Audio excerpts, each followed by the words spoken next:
come make Diet Coke chicken with me. I'm just going to put some butter on her and then I'm going to pop her in the oven. So, a bit of butter.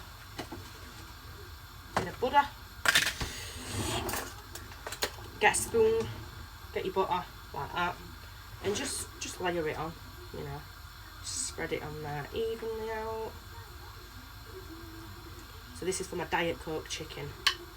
So this is going to go into the oven for about 2 hours. So I'm going to fast forward 2 hours. So regarding ingredients, this is all the ingredients that will be going in there. So chicken's cooked, it's out of the oven, it's popped into a bowl for now.